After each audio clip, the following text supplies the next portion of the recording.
Hello students, welcome to this session on sample and sampling techniques. Sampling is a part of everyday life. It is responsible for the strength of the findings in a research study.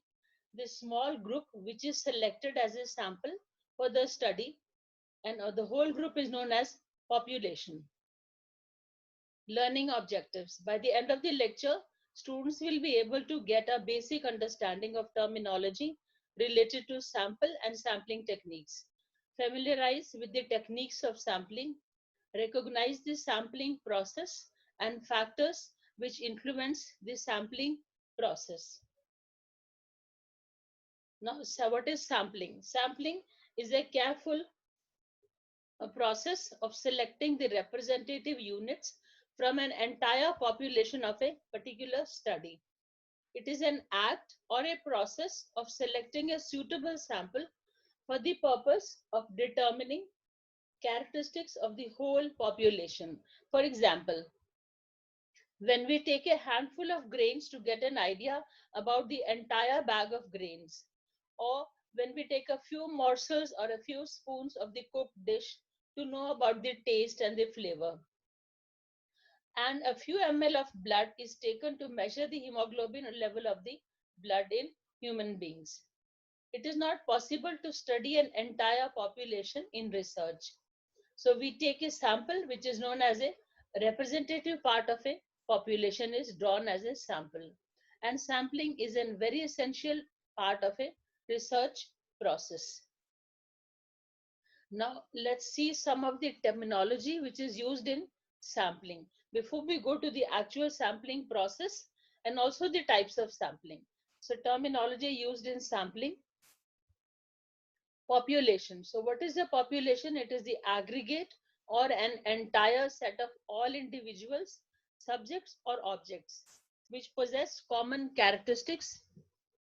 The population may be homogeneous and heterogeneous. It includes the target population and the accessible population. Now, what is a target population? Target population is the total number of people or objects who meet the designated set of criteria. It is the aggregate of all the cases with a certain phenomena about which the researcher would like to generalize the findings. Now, accessible population, it is the aggregate of individuals which conform to the designated criteria and they are also accessible for this study, and it may be limited to an institution or a city. Sampling. So what is sampling? It is the process of selecting a representative segment of the population under study. Now, what is a sample? A sample is a subset or a group of people, objects, or elements which is taken from a larger population for this study. And the sample should be representative of the entire population. Now, what are elements? What is an element or a sampling unit? It is the most basic or a fundamental unit about whom the information is collected, and they are also known as subjects or participants. Sampling frame. It is a list of all the elements or subjects which comprise the study population from which a sample is drawn. And sampling frame defines the researcher's population of interest. Now, this particular diagram shows the population, the outermost circle, then out of that target population, out of that it is accessible population, and then it is the sample. Now, sampling technique. So what are techniques or methods of collecting this sample? So selecting the participants with the help of different methods, and it is known as sampling techniques. Sample attrition. Attrition means who drop out of the study before it gets completed. So samples who drop out of the research study before it gets completed. Sampling plan. So it is a formal plan stating the sampling method, sample size, and the procedure of selecting the subjects beforehand. Sampling plan. Sampling bias. It is the systematic error in sample collection. Sample is not representative of the population. Either it is overrepresentation or it is underrepresentation of a particular section of the population. Sampling error. It is deviation of the selected sample from the true characteristics of the entire population. So when a non-representative sample is selected of the entire population, and then there is sampling errors. Representativeness. Sample must be as similar to the population in as many ways as possible. It reflects the characteristics of the population, which is essential for generalization of the findings of the research study. Selection bias. That means when the subjects are being selected for the study, or they are assigned to the groups, either it is experimental group or a control group, that is not an objective way. So it is a selection bias. Eligibility criteria. It has a list of characteristics which should be possessed by all the samples or the subjects or participants who are participating in this study. Eligibility criteria. So to participate in the study. Inclusion criteria. So these are the guidelines for choosing subjects with the predetermined characteristics to be included in the sample. That means all samples should have inclusion criteria. Exclusion criteria. Characteristics that a population must not possess to be included in this sample. So exclusion criteria will eliminate a potential subject from participating in this study, and these are known as extraneous factors. Exclusion criteria makes this sample homogeneous.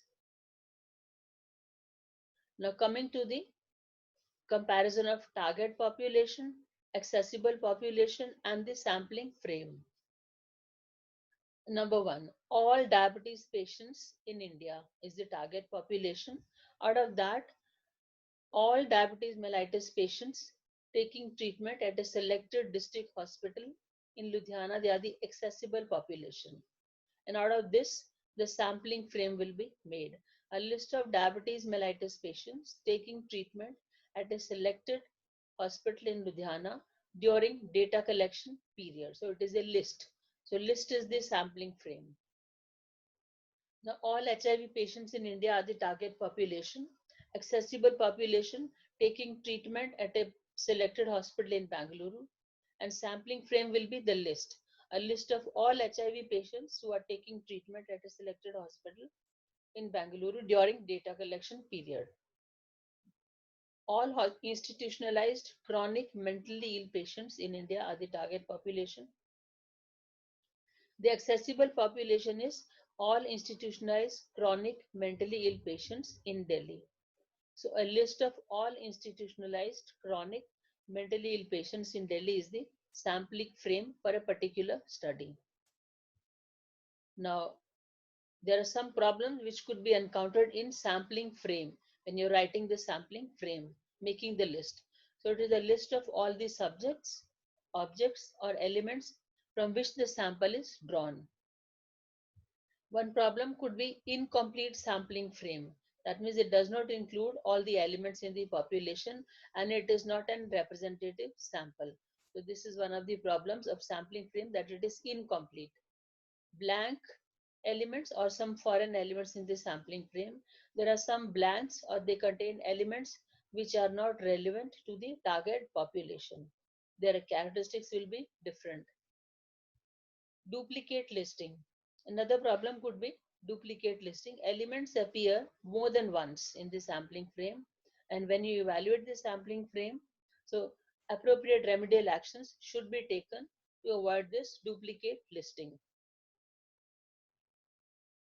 Now coming to the purposes. So what are the purposes of sampling in research? Economical. It is not possible to study the entire population in any particular research study. So sampling turns out to be economical, saves a lot of time, money, and resources. True representativeness. So sample happens to possess all the characteristics of the sample of the entire population.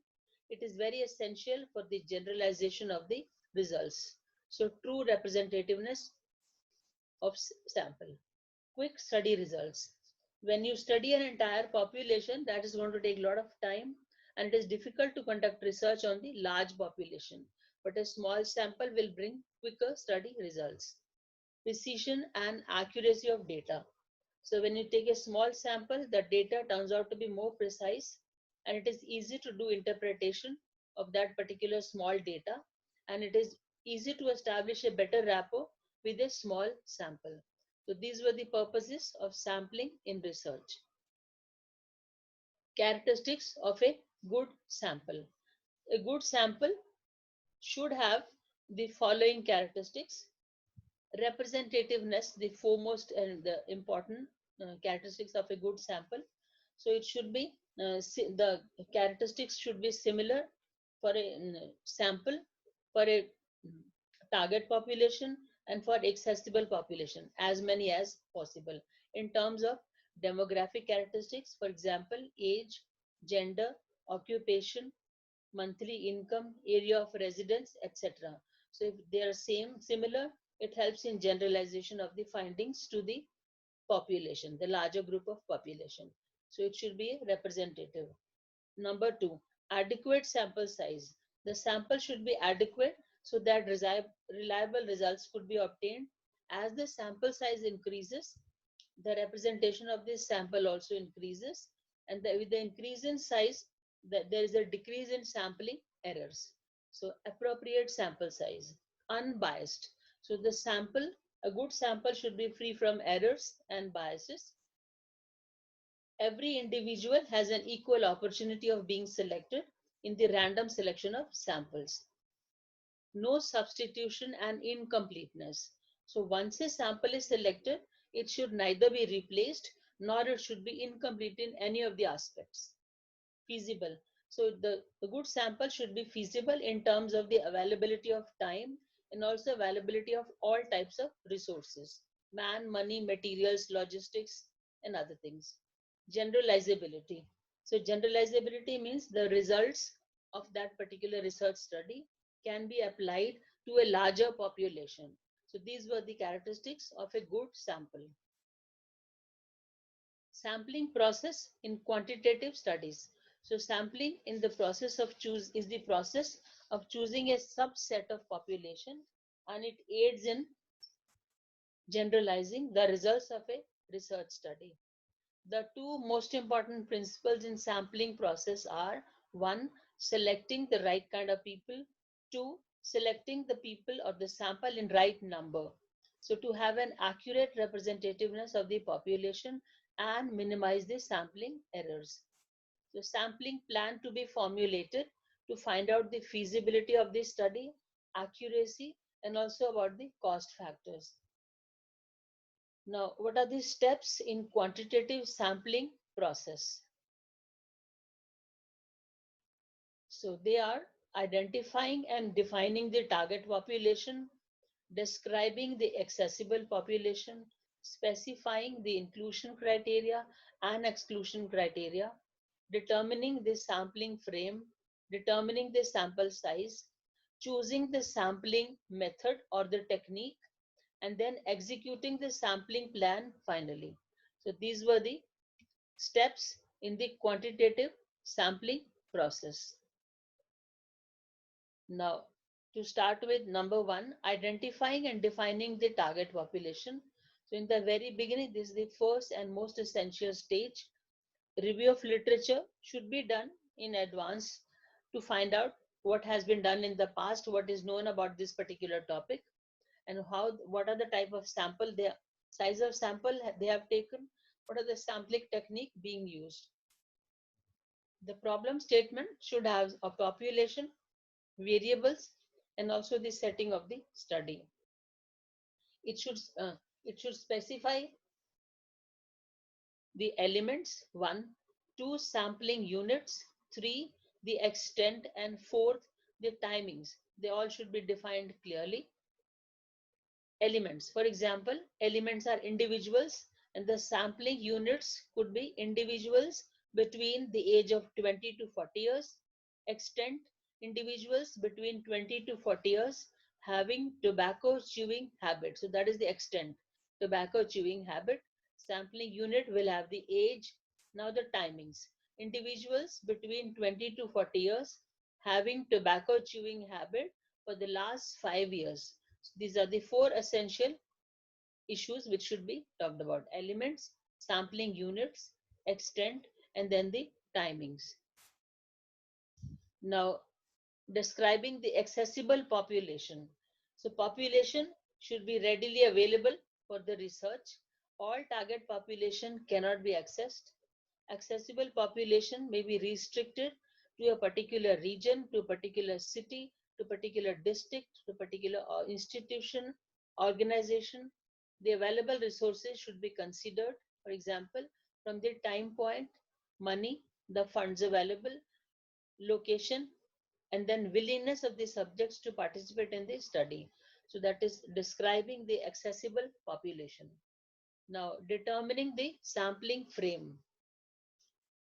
Elements are identified in the accessible population and a list is made of all the participants, and that is sampling frame. It is a complete list of setting and the sampling units is prepared. Specifying the inclusion and exclusion criteria. The eligibility criteria to participate in the study is specified.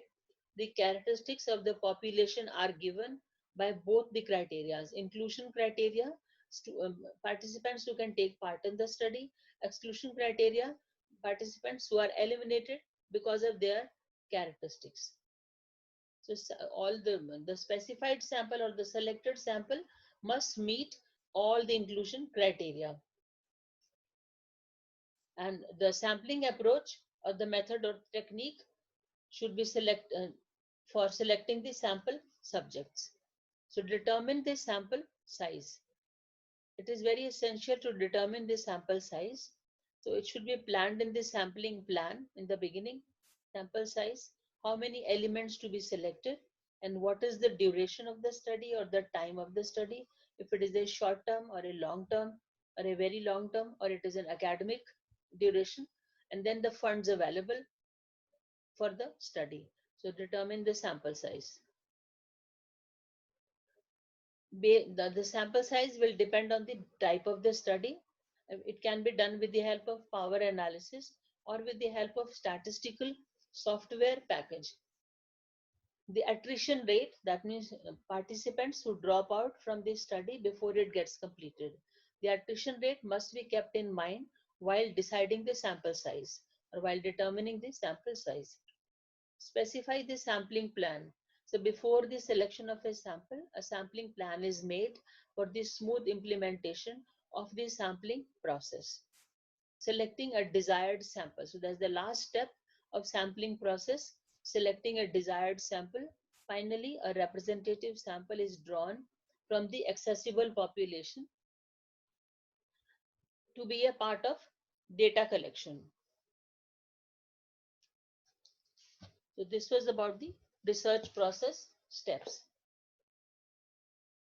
Now coming to the factors, there are some factors which influence the sampling process. They can be broad three categories. Number one, factors related to the nature of the researcher. One, two, related to the nature of the sample. Three, related to the circumstances. See one by one now. Now what are the factors which are related to the nature of the researcher? Inexperienced. So if the investigator lacks adequate knowledge and skills and experience of the research and also the research methodology, the sample selection may be getting affected by the inexperience of the researcher. Lack of interest. So if the researcher is not interested, has no self-motivation or appreciating the carrying out the tasks of the study. Lack of honesty. So if the researcher is not honest about the sampling process will be affected. He has to be honestly involved in all the steps of the research process. Intensive workload. That means there's a lot of work, but there's less resources. Lack of adequate resources to carry out the research process may result in adverse effects and which may affect the sampling process. Inadequate supervision. There should be adequate supervision to carry out the research activity, including the sampling process. So these were the factors related to the nature of the researcher which affect the sampling or influence the sampling process. Number two, that is nature of the sample. Inappropriate sampling technique. If a researcher fails to choose the appropriate sampling technique, the whole sampling process may get affected. Sample size. Very large samples may become heterogeneous and they will not exhibit the same characteristics of the whole population. And if the sample size is too small, we may not be able to generalize the findings of the study to the whole population. Defective sampling frame. Defective sampling frame will lead to faulty sampling process. So the researcher should have adequate knowledge about the population under study to have an appropriate sampling frame. So these were the factors which are associated with the nature of the sample. Now, factors which are associated with the circumstances. Related to circumstances, one, lack of time. Adequate time should be available with the researcher so that all the planning and implementation could be done of the sampling process. Otherwise, it may get affected. Large geographic area. When there is a large geographic area, that needs a lot of time and also resources to complete the sampling process. Lack of cooperation. During sampling process, the researcher needs cooperation from the authorities and also from the study subjects and also from the peer groups. Natural calamities. So sometimes the sampling process may get affected by the natural calamities, for example, some natural disasters or maybe some environmental issues or some floods. Advantages. So what are the advantages of sampling? Number one, practical. Number two, economical. Reliability and accuracy. Errors can be controlled. Intensive and exhaustive data. Practical. So sampling is the only practical and convenient method when population is infinite. Sampling makes the data collection and also the interpretation much easier, and it enables a better understanding of the data. Economical. It is economical in nature as compared to the studying the whole population because of the huge large size and also that may be inaccessible.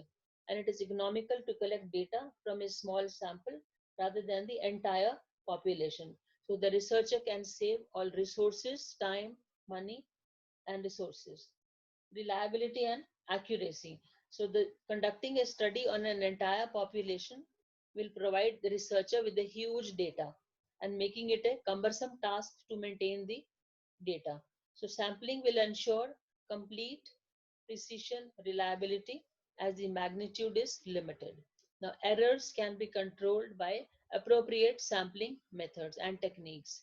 Intensive and exhaustive data. As the number of samples is limited, it is possible to collect an in-depth information and also comprehensive data. And it is easy to establish better rapport with a small number of subjects. So these were the advantages of sampling.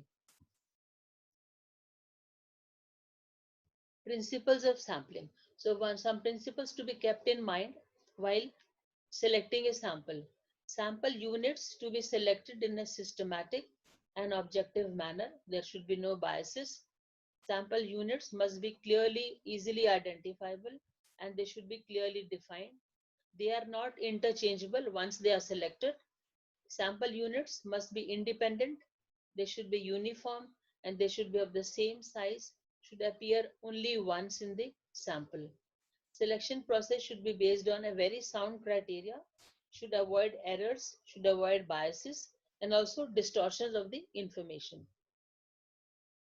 Once selected units, they cannot be discarded. Types of sampling.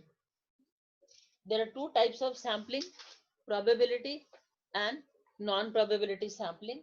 Probability sampling, it is based on the theory of probability. It involves random selection of the elements or members of the population. In this, every subject has an equal chance to be selected as a study sample. It is used to enhance the representativeness of the selected sample for a particular study. And non-probability sampling, it is samples are selected based on the subjective judgment of the researcher. every subject does not have an equal chance of being selected as a participant. Sampling techniques or methods. Probability or random sampling, non-probability, non-random sampling techniques. Now, probability, simple random sampling, stratified random sampling, systematic random sampling, cluster sampling, or also known as multi-stage sampling. Now, non-probability sampling, non-random method of collecting the samples, convenience sampling, quota sampling, purposive sampling, and network sampling. Now, probability sampling techniques or methods. Simple, simple random, all elements are considered and each one has an equal chance of being selected in simple random sampling methods. Stratified, the population is divided into stratum or layers and subjects are selected randomly. Systematic, every kth element is chosen, started at random and then picking kth element in the succession. Cluster, cluster or multi-stage sampling, population is divided into different clusters and then clusters are selected randomly. So these were the probability sampling techniques or methods: simple random sampling, stratified sampling, systematic sampling, and then cluster or multi-stage sampling. Now, coming to the details of the types of probability sampling techniques. Simple random sampling technique, the sample is selected randomly from a sampling frame. It is the simplest of probability sampling techniques. Each member of the accessible population has an equal chance of being chosen or selected as a subject or a participant for the study. A homogeneous population and availability of the sampling frame is a must, which is a mandatory criteria for simple random sampling technique. Selection process. So how are the subjects or participants selected?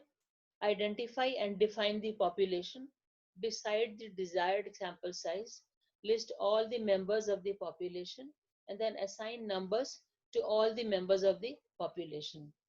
And then choose any one of the following methods to select sample. For example, number one, methods of simple random sampling, lottery method. So the lottery method, which is a very old method of selecting this sample, when the sampling frame is small, the lottery method is used. And the names are written on the slips of paper or chits of paper, and then they are placed in a box or a bowl or a hat, and then they are mixed up properly. The blindfolded researcher picks one by one from the box, and all numbers are picked up. All numbers picked up, they become the subjects or participants for the study. And there are some classic examples too, like the rolling of the dice, coin flipping, and also the use of playing cards are used for as a lottery method to select a simple random sample. And this can be carried out by two methods. One is replacement method and the other is non-replacement method. The replacement method is in which the chosen or the selected numbers, they are replaced back in the container back. Whatever number you take it out and you put it back again in the box or the bowl. In non-replacement method, the chosen members, they are not replaced back inside the bowl or the box. They are kept outside. So they are not taken for the second time. So this was the lottery method of simple random sampling. Now, table of random numbers method. This is the most common and the most accurate method for selecting a sample. Table of random numbers.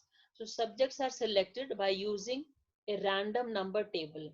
This table of random numbers has several numbers written down in rows and columns.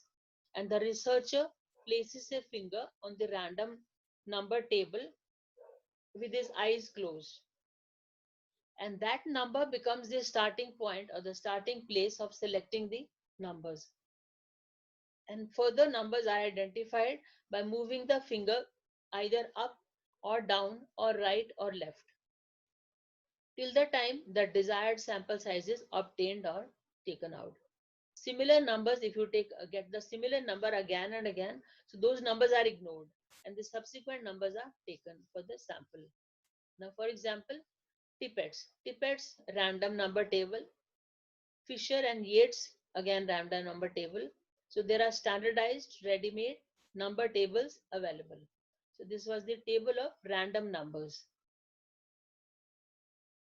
Now, for example, this is the table of random numbers 1 to 100, and out of this you can select, put your keep your eyes closed and select a number, and the underlying number is 51. So you can either go, the highlighted ones are 61, 71, 81. That means go left, go right, 23, 33, 43, and then go down 52, 53, 54, 55, 56, 57.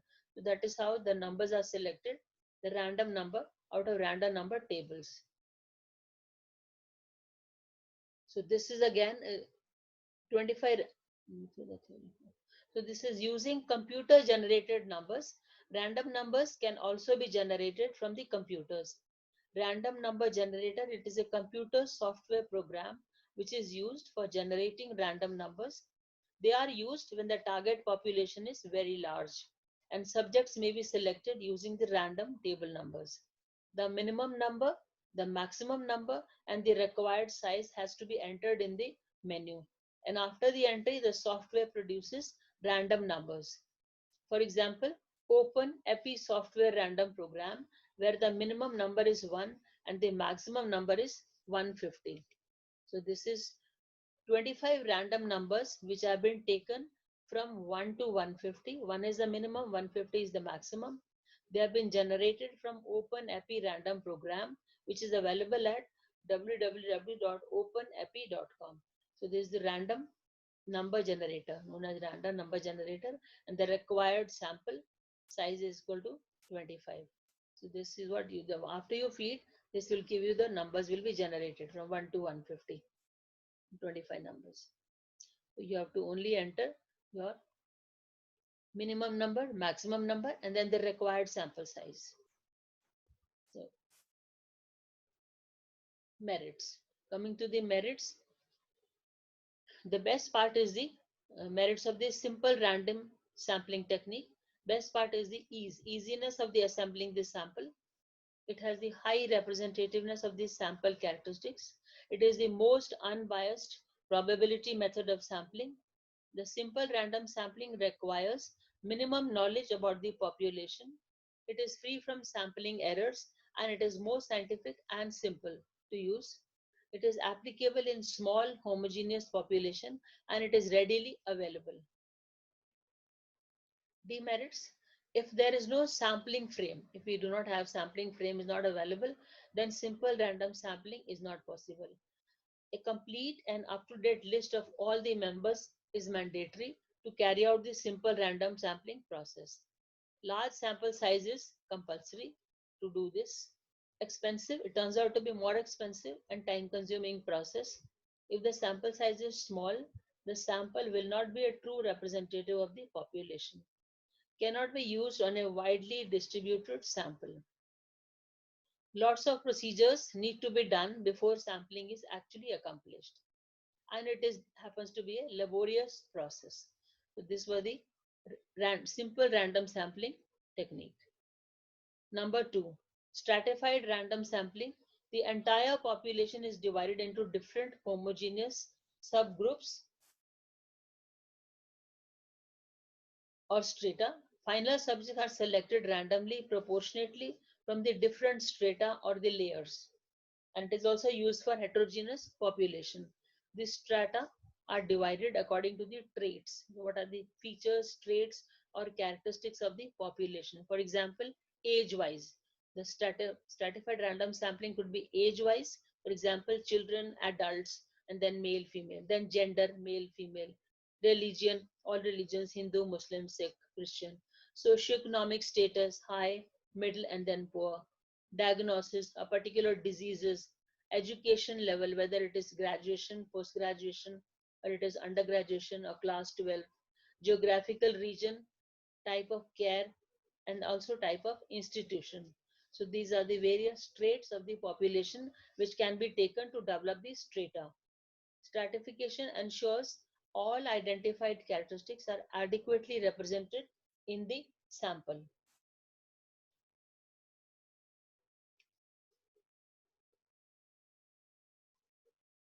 So stratified random sampling can be classified into two types. One, proportionate stratified random sampling, and two, disproportionate stratified random sampling techniques.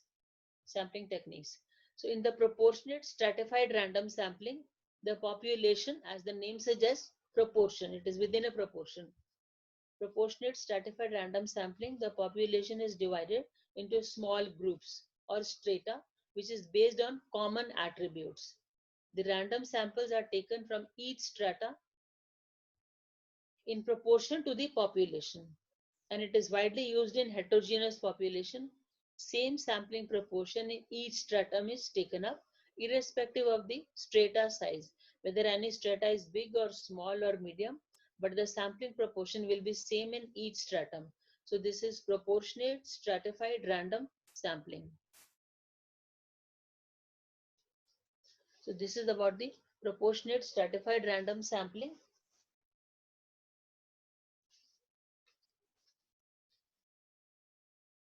Stratum, population size, sampling portion, children 100, adult females 300, male adults 600, and the sampling portion will be 10% in children, 10% in females, 10% in male adults, because it is proportionate.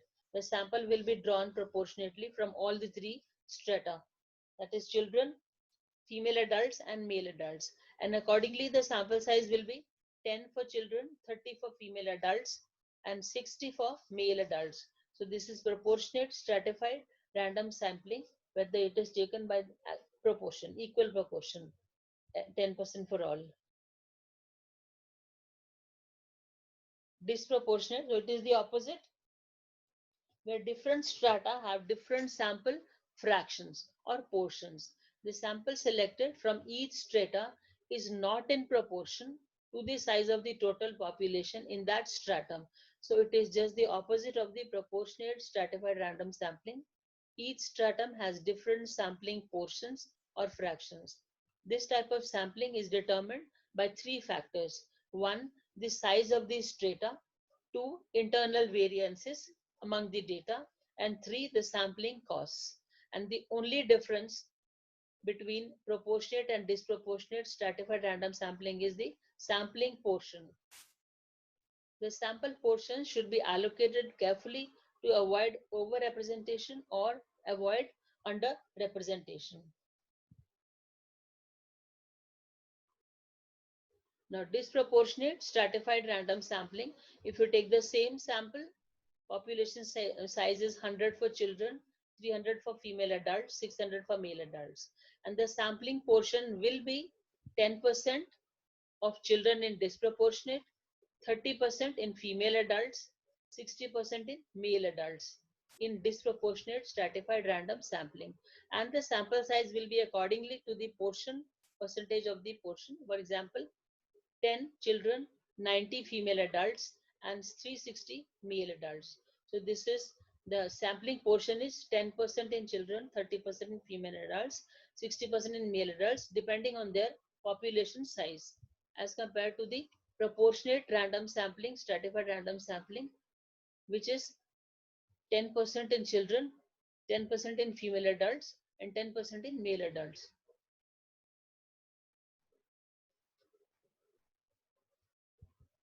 Merits. Now coming to the advantages or merits, it ensures representation of all the groups in a population. It is to find out the relationships between two or more subgroups. The smallest and the most inaccessible subgroups like children or maybe elderly can be represented. It provides greater accuracy, and it is also used in heterogeneous population. It has a higher statistical precision as compared to the simple random sampling. It is very simple and easy to use, and it turns out to be more scientific. It requires a small sample size, so saves a lot of time, money, and efforts, and it uses less resources in all the aspects. So these were the merits. Now coming to the demerits, some disadvantages. Large population must be available to select the subjects from all strata. For example, all strata, all the three, children, female adults, and then you need 1,000 people at least. So large population is needed to select the subjects, requires a prior knowledge of the target population. There can be a possibility of the faulty classification. It is difficult to divide sometimes and stratify the samples into homogeneous groups. Chances of overlapping. Sometimes the samples may get overlapped and there may be false representativeness. Proportionate stratification requires accurate information on the proportion of population in each stratum.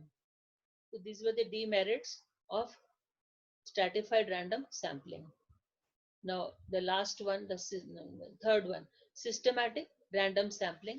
The systematic random sampling is like an arithmetic progression wherein the difference in any two consecutive numbers is the same. So it is used when list of all elements of population is available, also known as ordinal sampling or pseudo simple random samples. The samples are drawn from a fixed interval from the population. Sample is selected from a larger population by first selecting a random starting point, and then after that a fixed periodic or sampling interval is taken. Interval is calculated by dividing the entire population size by the desired sample size.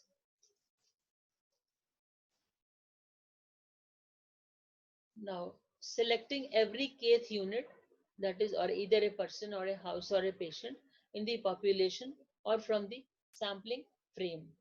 For example, every 10th person on a list will be selected, or 100, every 100 from a phone directory will be selected. So K is the sampling interval, which is calculated by sampling interval is equal to total population, n is total population divided by the sample size, small n. So after selecting the sample interval, first unit is selected by a random method, and then sample interval is by subsequent samples are selected by maintaining that sample interval. It is the most convenient method of selecting a sample. For example, if a population is 300 and we have to take 100 samples out of 300, the interval will be 3 because you divide 300 by 100 and the interval turns out to be 3. So selecting every third subject out of 300. But the starting point should be, the random starting point should be between 1 and 3. For example, if random starting point is 2, if you take 2 out of 1 and 3, so every third will be, after you select the second as a random starting number, then it will be gap of 3, 5, and then again gap of 3, 8, and then 11. So until you collect the 100 samples. So this is your systematic random sampling method. So what are the advantages? It is a very simple and more convenient method to collect the samples. It is less cumbersome and very cheap than as compared to the simple random sampling. It takes less time and labor in selection of the sample. There is more scope for even distribution of the samples over the entire given population. It is statistically more significant, efficient. So if first demerits, if first subject is not randomly selected, like we said, you have to start with the first is the random point, that is 2. If you select 2, if you do not take 2, if you go to any other number from, do not go between 1 and 3 and just go to 4 or 5 or 6, then it may not be a, it may become a non-random sampling technique, and that may result in a biased sample. And it cannot be used, this particular method or technique, when the sample size is small. Cluster or multi-stage sampling. So it is done when the simple random sampling is not possible. Then we go for the cluster sampling or multi-stage sampling because of the size of the population. When population, for example, if you have to do study on an entire population of Asia, it is just not possible. So that can be divided into clusters and it can be done in stages. The most commonly used in research is the geographical units. So clusters are identified, collection of elements are clusters, clusters are heterogeneous in nature. The population is divided into clusters and then samples are drawn randomly from all the clusters. Several steps are taken to select a sample.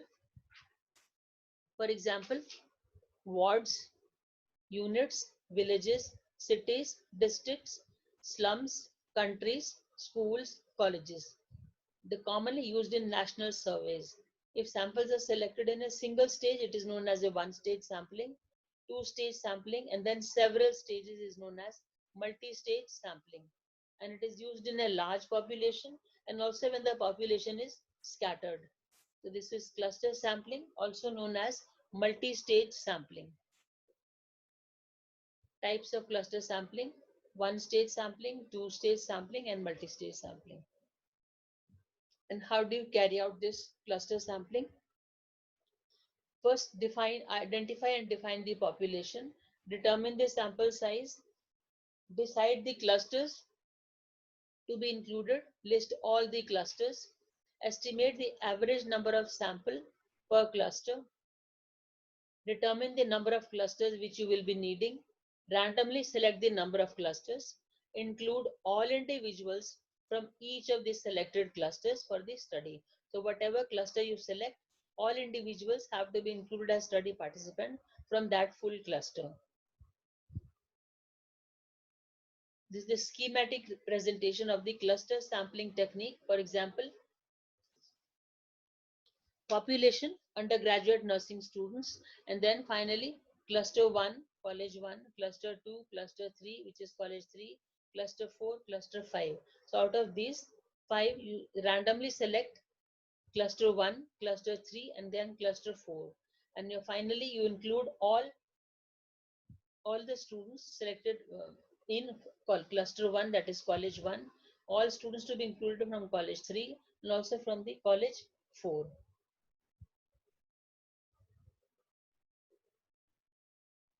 Same thing is with your multi-stage sampling, selecting the state first and then in particular state the districts, and then coming to government and private nursing institutions, and then coming to undergraduate nursing students, finally final year undergraduate nursing students. So this is multi-stage sampling.